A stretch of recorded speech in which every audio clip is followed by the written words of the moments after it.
Okay, so this one, you can't read it. It has a lot of notes on it. This is rebuild our community roads and parks and sidewalks. We've got sidewalks that don't go anywhere, don't connect to anything. We've got roads that are in a terrible state of repair. Some roads that haven't been repaved in decades. The road designs of some of our roads go back to the early 1900s. I mean, we were a rural community. The roads have not been redesigned or kept up, and things are falling apart. Parks is an interesting one. Didn't really expect that when I started this, but we've been locked up for 2 years, so we've been using our parks a lot more. And when we got out there during the years of the lockdowns and pandemic, we realized that our parks are not being kept up the way that we had expected them to, and they've deteriorated in some ways. We just need a concrete plan to address that, to maintain them, and to keep them at a high standard for community use. A couple of other things that people have mentioned, leash-free dog park. A community the size of ours, and you have to pack your dog into the car to take them to the leash-free dog park up in the mountain.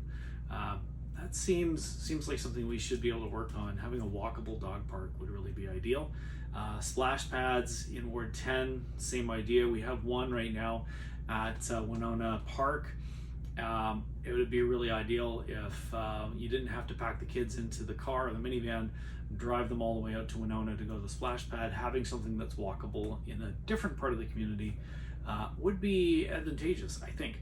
Walking paths on different roads, better and safer sidewalks over the QEW. Folks, we have 6 overpasses over the QEW, more than any other part of Hamilton. More bridges going over highways than any other part of the city of Hamilton.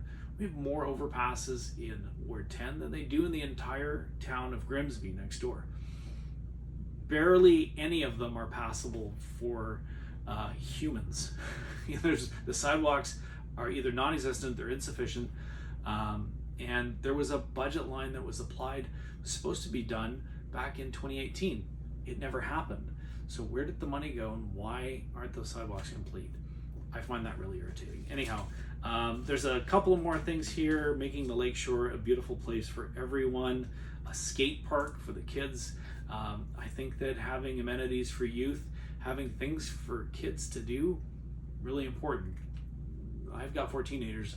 I want them to be doing things that are productive, not the other way around. That's my infrastructure piece. Super important, and really it just comes down to planning. Let's get the budget lines allocated to make these things happen, and have somebody that's sitting at city council and fighting for our community to get our fair share. That's what I want to do. Now you can click on to the next video, and we'll see you in a sec.